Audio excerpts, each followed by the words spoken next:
So I just finished reviewing the Galaxy S10 Plus, Samsung's biggest and best. While I do recommend those in the market for a new phone to go and check it out, Samsung's S10e just might steal the show. Because even though the Plus might have set the standard for top-tier flagships in 2019 as the phone to beat, the E might be the one to get.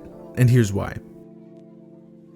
Now I want to start off by mentioning that this phone starts at $750, and what you're getting for that compared to other phones in this price range is pretty great. You get that classic, super solid Samsung hardware, and while its design isn't as flashy as the 10 and the 10 Plus, it's still a nice looking phone, and I think functionality is what this phone's going for anyway. You can definitely add on to its looks with a skin from this video sponsor, Dbrand, like their new Swarm skin that I've got. It looks pretty dope. You can check this skin and other skins that they've got using the link in the description.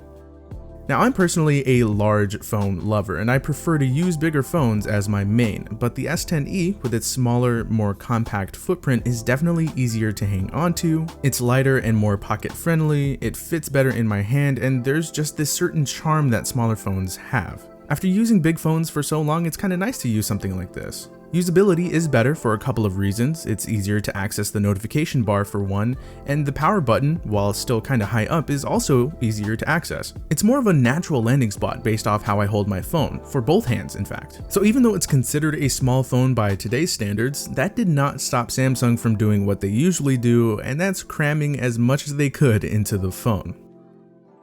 It's actually got a lot of what makes the larger S10s great. We're looking at the same processor, the same GPU, the same main front and rear facing cameras, and it's got pretty much all the other stuff too, like expandable storage, IP68 water resistance, fast wireless charging 2.0 with power share. It's got the headphone jack, and it also has stereo speakers and an HDR10 Plus display.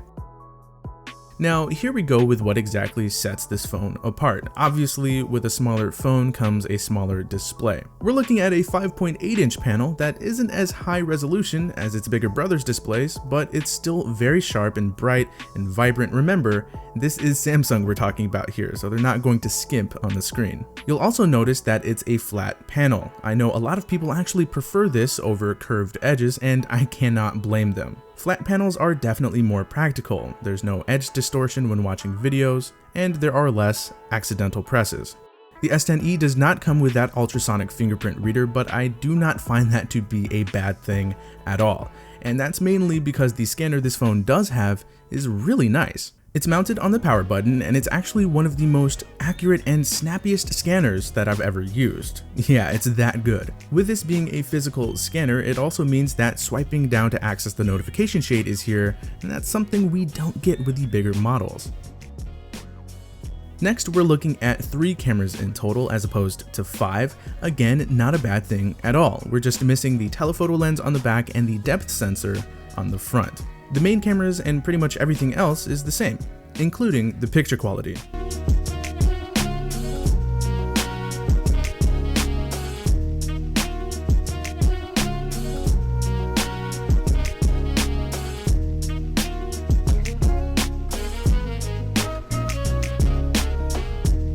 I'm really happy that they kept the ultra wide angle lens, and I think most people will be happy to have that too, as it makes for a more versatile experience. But just like the more expensive models you can record in 4K 60 frames per second, the front-facing camera can also record in 4K, and you can record video that will take full advantage of HDR10 Plus. So other than those few differences, the camera experience is identical.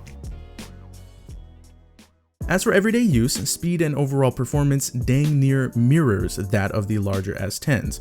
And no, I haven't noticed a difference with its 6GB of RAM as opposed to the 8 my S10 Plus has. But with the same CPU and GPU, the S10e delivers a powerful punch in the performance category, and like my Plus, the E handled everything I put it through like it was nothing.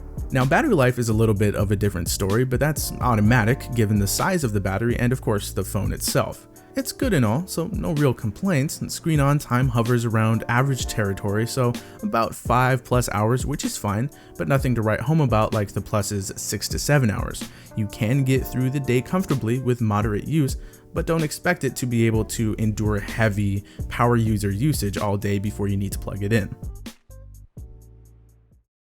Interestingly enough, there really isn't much to dislike about this phone. I will mention a couple of things, but they're really minor. So the stereo speaker setup doesn't sound quite as full as the Pluses, but honestly, it's not a huge difference. They still get really loud and they still sound very good. The haptics, unfortunately, just aren't up to par. Now you can consider this nitpicking, but after using phones like the Pixel 3 and even the S10 Plus, I have been spoiled. They're just a decent amount weaker on the S10e, and it does take a little bit away from the user experience, in my opinion, of course. Not the end of the world though. What is probably my biggest gripe, weirdly enough, is the power button. I know I was praising it earlier, but I'm mainly talking about the down swipe gesture used to open the notification shade. While I love that it can do this, it is really sensitive, and I often found myself accidentally triggering the notification shade. Again, not the end of the world, just something I have to get used to. So that's the Galaxy S10e. It is not flashy, it does not try to wow you with its looks, but it packs a really powerful punch in compact form for under $800. Its premium hardware paired with One UI make for a very smooth and very solid user experience. That, along with its absolutely loaded feature set and more palatable price point, bring it even closer to being a perfect smartphone. While the S10 and S10 Plus will continue to be recommended by me, the S10e will be the one I recommend first. At $750, it's going to be really hard to beat for what you're getting. And if the past is any indicator, the price will get even lower. And at that point, the S10e will be a no-brainer. So what are your thoughts on the Galaxy S10e? Let us know by dropping your comments down below. As always, we love to hear your feedback. But that does it for this video. I hope you guys enjoyed it. If you did, feel free to hit that like button, subscribe to the Android Police channel if you are new. I will talk to you guys later, and thank you so much for watching.